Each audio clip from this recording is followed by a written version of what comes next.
Welcome back, traders and investors, to Benzinga's pre-market prep, brought to you by Market 5. I'm your co-host, Joel Elconin, along with Brianna Valesky, and we have Scott Red Dog Redler on the line. He is Chief Strategist at T3 Live and T3 Trading Group. Scott, how you doing on this Monday morning? I'm doing all right. How are you? We're doing good. Back ready here for another week in the markets here.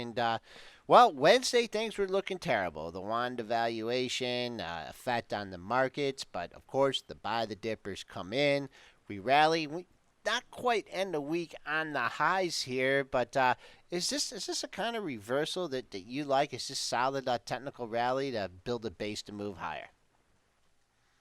Well, you would think so. Last Wednesday, pretty much the Bears had the ball. They could have broken the back of this range, and this 2015 range has definitely been tedious and long and not the easiest to deal with. So I think traders, whether they like to trade from a bullish stance or a bearish stance, want something to happen to get some kind of continuity. So wouldn't have been so bad if the Bears closed us below 2060 and then we took out 2040 and had a momentum to move down to 1980, but that didn't happen.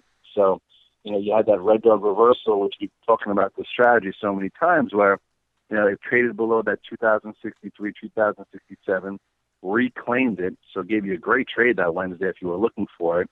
And then Thursday and Friday, held above that range, and closing pretty well. So entering this week, I was thinking, okay, maybe another inside day or so, and it could be a move above 2092 to then test pretty much like that descending channel that has been, resistance pretty much for the last month, and that stands a little bit closer to 2105. So I think with today's Empire manufacturing news and the futures down 8, that this could give us much better clues. We'll see how strong, this week can be, because if the S&Ps or the SPX holds 2080, I would say, and goes kind of green today, that would give some confidence, I think, that perhaps maybe we have a positive week while everyone's away. If we close below 2080, I think most traders are going to probably be like, okay, I got to be standoffish and maybe look short and just have a little less risk on. And that's right around the 200-day moving average as well here. So you're getting a lot of chop around that level. Just want to talk to you a little bit about Wednesday here. You did have the low in the futures. You came back up. Signaled a red dog reversal. I mean, when it comes back, I mean, with the volatility, I don't know if you actually trade the S&P futures. I know you trade other instruments. I mean, how after a big rally like that, coming off the lows, we did go 46.50, and then we came back up. I'm looking at the futures here. We did come back above it. I mean, do you risk all the way back down to that intraday low? I mean, how do you? When you gauge something like that, for that, or maybe we can go to an individual stock that you've had it on lately. I mean, do you just like to see follow through, have it move up, move your stop to break even, or, how much risk do you give yourself coming back down? Well, you could definitely use a tier system. And that day I was trading the spiders. I didn't trade, futures, because they were a lot lower coming in. I do remember. Once you trade, sometimes like once you trade off the lows, then perhaps you could buy versus that low versus waiting for it to reclaim. Like I say, the spiders, the pivot area was 206.20 to 206.80. That was that little cluster of support that it broke below, and the spiders did go as low as 205.36. So if you waited $1 or so to buy your first position, and you say, I'm going to give it to the low of the day, $1 for some traders is a lot of money. So, perhaps once it reclaimed it, you could look at like a 15-minute pivot that day that it shouldn't get below or whatnot, but you really should give it that low. And then once it reclaimed that area, I remember it pretty much trended the rest of the day in the spiders, and then you also saw some leadership stocks do okay. So the question was, after that day, was it a one-day wonder, or did you see some commitment to it? So if you look at Thursday, the more important day, it held pretty much the top third of Wednesday's range. So it just didn't fall apart. It didn't, the Bulls were able to keep it intact. And then on Friday, it was a slow day, but, again, another inside day in the top third. So what I like to see after reversals, I like to see some commitment to it, and you saw it on Thursday and Friday, which got me a little bit thinking more constructive to look for stronger stocks. And now today, down 7-8 handles, it'll be interesting to see if we could hold Thursday, Friday's low, or do we break below that pivot, come back above it, and still play around that 200-day. So I think today should be an important day. It'll show whether or not last week's reversal could stick, especially in low volume. So I think we hold today and go green. Next trade's going to be above 209.55, not back below 206.87. All right, so in order, let's say I definitely put major significance on this week in the S&P's basis Thursdays and Fridays low 73 and a quarter, 77.75. Kind of thought they were going to crack that on Friday, but now it stands as a major level, double bottom. We'll be keeping an eye on that. What about who's going to be the leader here? Let's say the S&Ps do hold. Apple now has broken down below its 200-day moving average. The street's trying to talk it up a little bit. It seems like the market's been very topsy-turvy, and you've had some big winners and you've had some big losers. If we could get to the upside here, what stocks and or sectors do you look to be leading the charge? Okay, well, I do think that you said it perfectly. So many stocks have been beat up, and so many have held in there okay. So if you want to just go with the first few names that have held in well in tech, even though it's choppy, Google has been very strong. It's been pretty much choppy after earnings, after its Alphabet announcement news. It had a gap up and held it. So if the market's going to rally, I think Google should hold 680. That's GOOGL, and should hold that. And then if it were to get above 693. That could give us some leadership back towards highs. So I think Google, is in the game if we go up and have some leadership. I think Amazon is very similar to Google, where you had a gap up after earnings, but nothing has happened since. In order for some leadership in tech to happen, you probably need this to start to trade above 535 and get some momentum. Markets need some momentum leaders in order to just show that it's moving. And Google and Amazon are two of those, and another one I put in that same class is Netflix.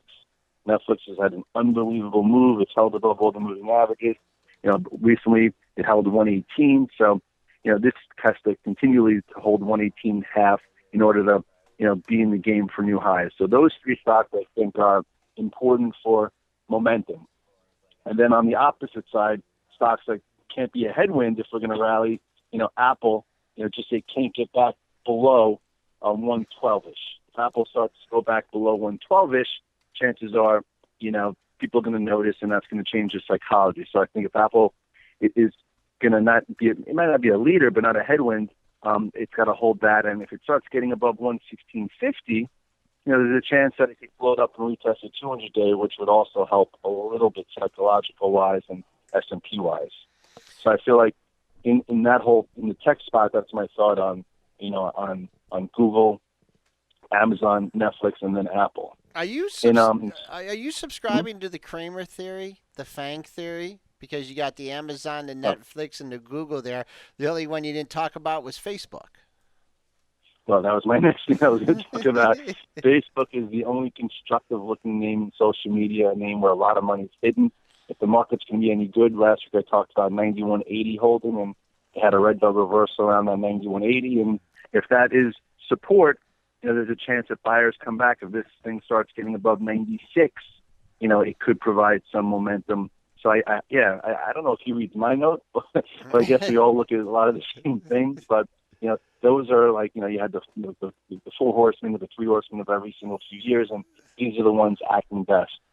And so, but then on the side note, you need some of the names acting best, but you also need a broad-based, some other names doing some stuff. So you did see the XLE and the XOP, not make new lows with oil. So there's a glimmer there that maybe they're washed out enough that, XLE, XOP, OH won't be a headwind. So they're not the leaders, but again, we have to figure out whether or not they could participate and the rally could be a little bit broad. So, that has to happen also for range resolution to the upside. And then you also need the banks that were strong. They got a little weaker because all of a sudden with the devaluation of the yuan, people are like, ooh, maybe they don't raise rates and there is no lift-off, and the banks sold off. But they had a nice snapback, starting last Wednesday and are back above the moving averages. All So right. it's almost like one big puzzle that you have to know where the moving pieces are. And as traders, that's how you make a living, knowing where the pieces of the puzzle are. Put them in there to figure out if the picture is painted or it needs more time. The Twitter, I know you've been kind of tepid on that. Boy, oh boy, developing some major support here at the 2850 level. I've had four consecutive lows right around that area. Getting boxed up here. Resistance just under 30 trading range the last 4 or 5 days. You're trading in the range or looking for, anticipating a move one way or another in Twitter? Well, once it broke below, I think 28 half the first time, I started accumulating some $30 September 18th calls, figuring the lower it goes, the better it is, because then people start talking about some kind of, acquisition or whatever. But then you had the insider buyer news, the NFL news. So anyway, so I have some calls on, just in case something were to happen for September 18th.